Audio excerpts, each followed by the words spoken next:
The air in the basement was thick, tasting of copper and ancient dust.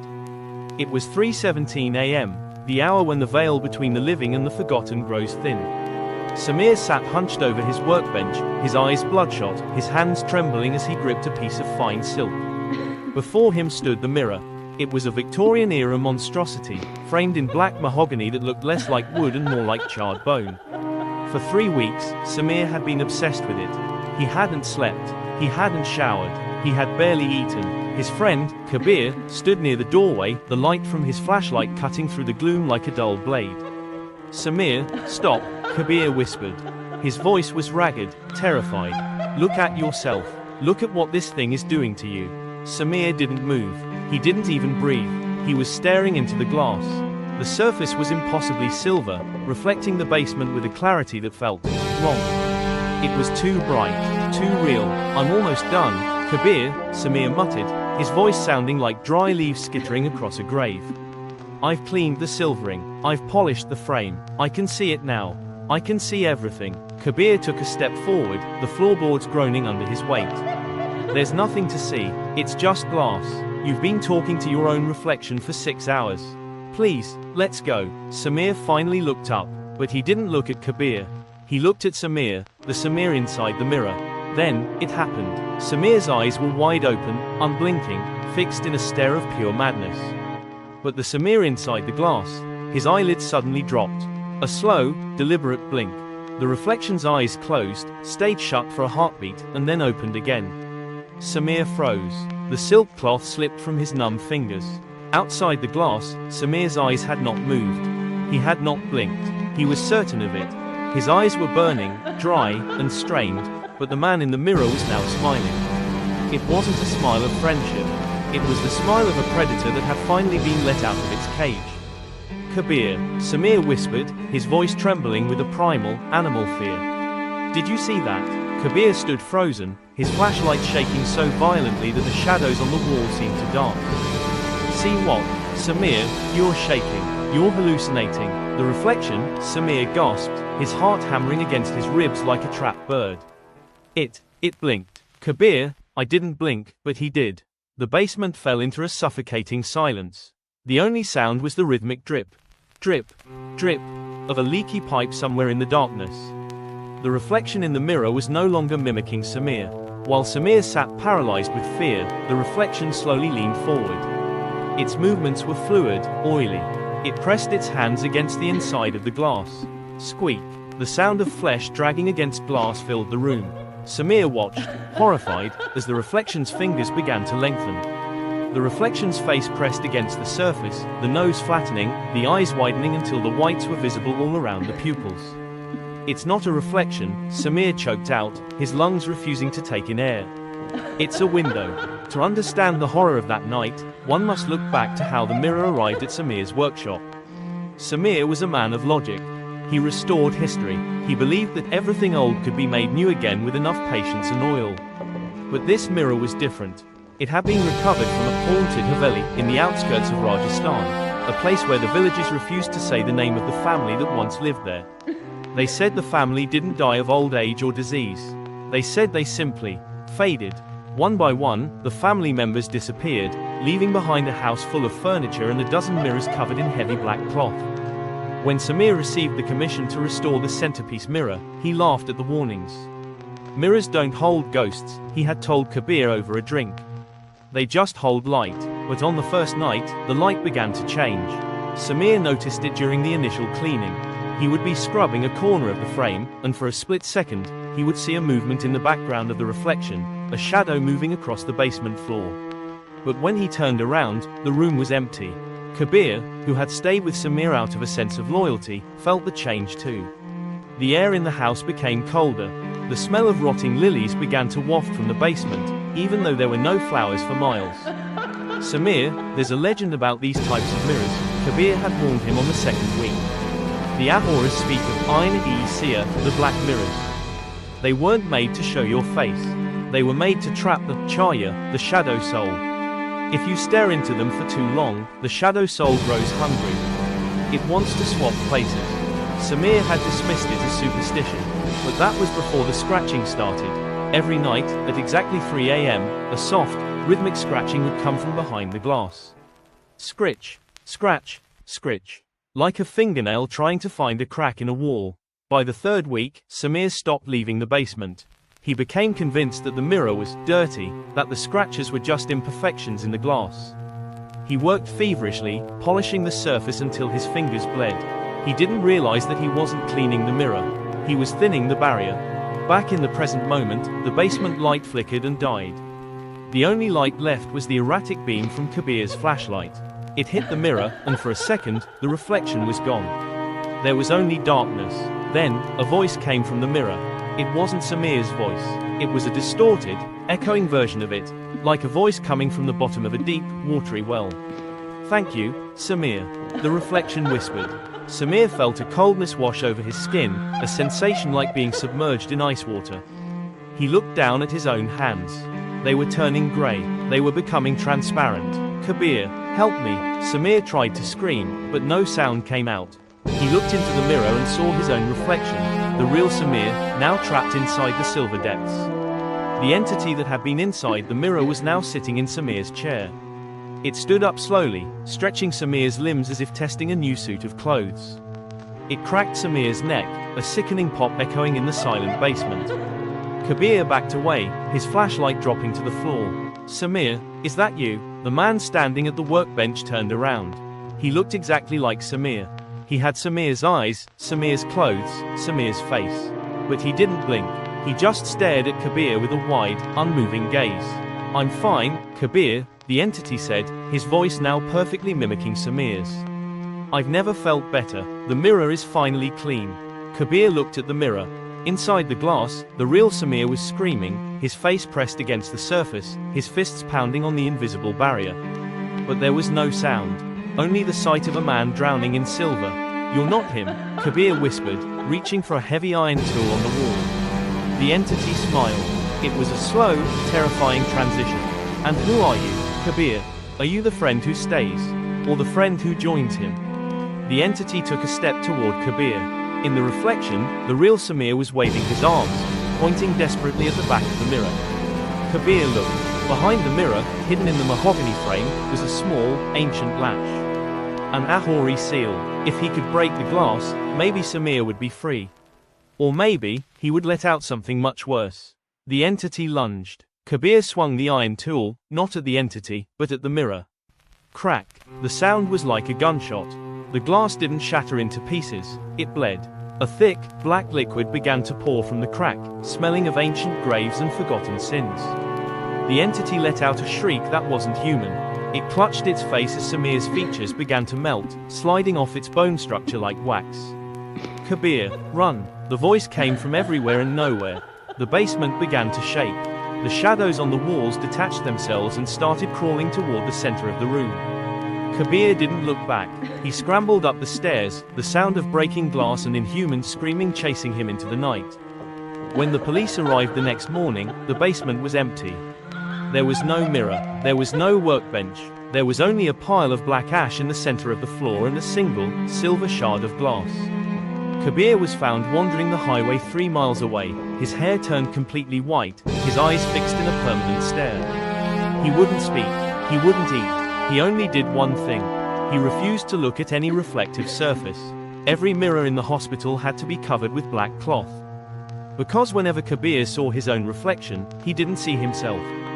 He saw Samir. Samir was still there, trapped in the world behind the glass, his face pressed against the surface, his lips moving in a silent, eternal plea.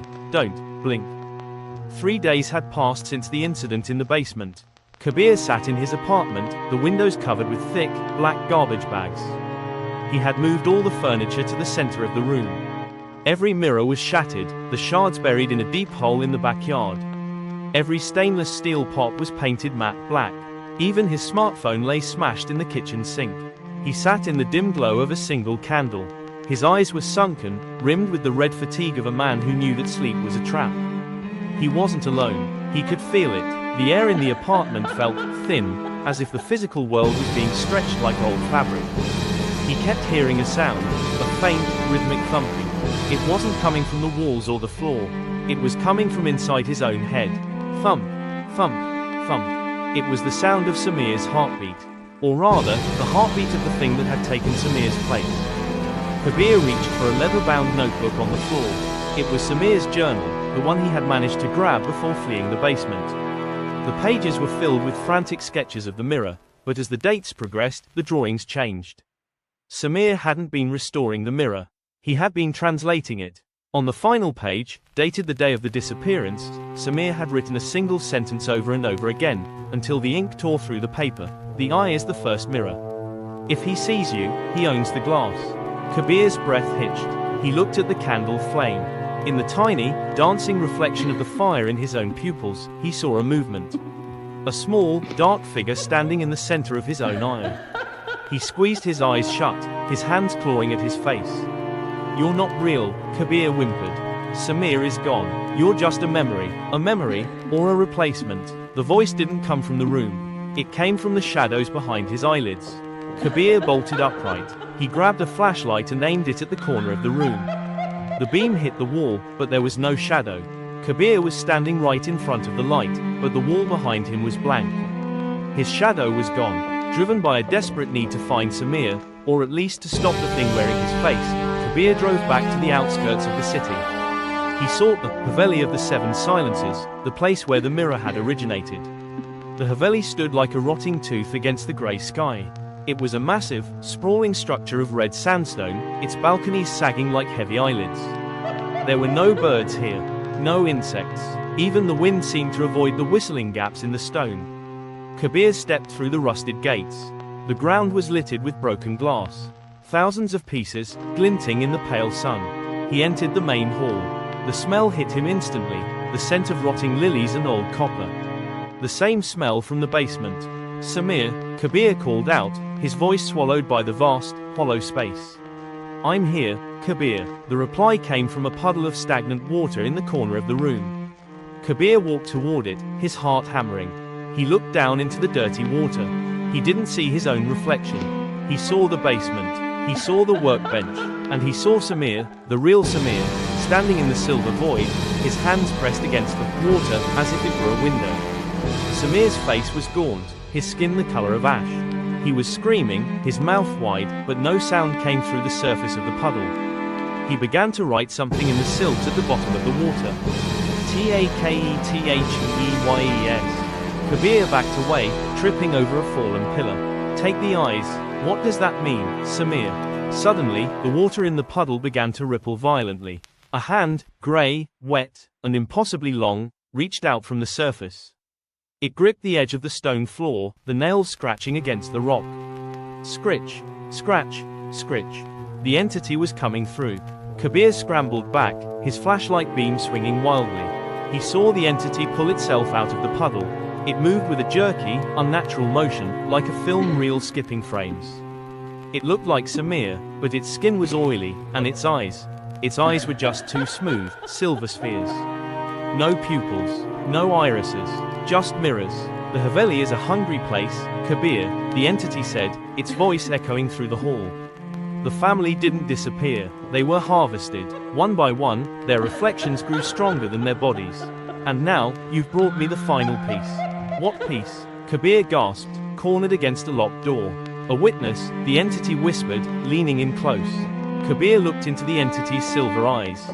In him, he saw himself. But the version of Kabir in the entity's eyes was already changing. His skin was turning grey. His clothes were fading. He was being pulled in. Kabir remembered the final note in Samir's journal, a reference to an Ahori who lived in the cremation grounds behind the Haveli. With a surge of adrenaline, Kabir kicked the entity in the chest. It felt like kicking a bag of wet sand. The creature let out a hissing sound, and Kabir turned and ran, bursting through the back doors of the Haveli. He ran through the waist-high weeds, toward the smoke of a distant fire. He found the site. A single fire burned in a pit of black earth. But there was no Ahori. There was only a pile of bones and an old, rusted iron bowl filled with a thick, dark liquid. Next to the bowl was a note, written in charcoal on a piece of human skin. "To trap the shadow, you must blind the sun. The reflection cannot live where there is no light to feed it." Kabir heard the jerky footsteps behind him. Clack, thud, clack. The entity was coming. He looked at the iron bowl. He looked at the fire. He realized what he had to do. "Samir, if you can hear me, I'm sorry," Kabir whispered. He grabbed a handful of the black liquid, a mixture of salt, ash, and something bitter, and threw it into the fire. The flames didn't grow, they turned black. A wave of absolute darkness erupted from the pit, swallowing the graveyard, the Haveli, and the entity. This wasn't just the absence of light, it was the void, the space where reflections cannot exist. In the total darkness, the entity began to scream. It was a sound of tearing metal. "I can't see," the entity shrieked. "Where is the glass?" Without a reflection to tether it to this world, the entity's physical form began to collapse. Kabir felt a cold wind rush past him, a sensation of 1,000 souls being sucked back into a vacuum. "Kabir, grab my hand." It was Samir's voice. The real Samir. Kabir reached out into the blackness. His fingers brushed against something cold and wet. He gripped it with everything he had. He pulled, his muscles screaming, his teeth grinding. He felt a resistance, like pulling a body out of deep mud. Pop! The sound of a vacuum seal breaking echoed through the night. When the sun rose over the Rajasthan desert, the darkness vanished. Kabir lay on the ground, gasping for air. Beside him sat Samir. Samir looked human. He was breathing. He was shivering. But when he turned to look at Kabir, Kabir let out a stifled cry. Samir's eyes were gone. Where his eyes should have been, there were only empty, scarred sockets. "I had to leave them behind, Kabir," Samir whispered, his voice trembling. "They were the only way he could hold on to me. I had to leave my sight in the mirror world." Kabir hugged his friend, tears streaming down his face. "It's okay, you're back, we're going home." They walked away from the Haveli, leaving the ruins behind. They moved back to the city, to a small house with no windows and no mirrors. For a month, things were quiet. Kabir took care of Samir, acting as his eyes. They felt safe. They felt like the nightmare was over. But then, one rainy evening, Kabir was cleaning the kitchen. He looked at the back of a silver spoon he had forgotten to paint. He saw his reflection, but the reflection wasn't Kabir. The reflection in the spoon had empty, scarred sockets. It was Samir, and the Samir sitting at the kitchen table, the one Kabir had rescued. Kabir turned around slowly. Samir was sitting perfectly still. He wasn't wearing his bandages. He was staring straight at the wall with his empty sockets. "Kabir?" Samir asked. "Yeah." Kabir's voice was a whisper. "Why are you looking at the spoon?" Samir's voice was different. It was oily, fluid. I'm not," Kabir said, his heart stopping. Samir smiled. A slow, wide smile that stretched too far across his face. "You shouldn't have pulled so hard in the dark, Kabir. You didn't check who you were grabbing." Samir, or the thing that looked like him, stood up. He didn't need eyes to see Kabir. He could see him in the spoon. He could see him in the window. He could see him in the moisture on Kabir's own eyes. "The real Samir is still in the darkness," the creature whispered, walking toward Kabir with perfect accuracy. "And he's very, very lonely." Kabir backed into the corner, his eyes wide with terror. He looked into the small reflection of the spoon one last time. Inside the spoon, the real Samir was there. He was crying. He was holding up a sign, written in blood on the silver void, "Break the spoon." Blind him again, but it was too late. The creature's hand reached out, and this time, it didn't grab Kabir's hand. It grabbed his reflection, and as Kabir felt his soul being yanked through the surface of the silver spoon, the last thing he saw was the creature blinking. Slowly, deliberately, with eyes that weren't there.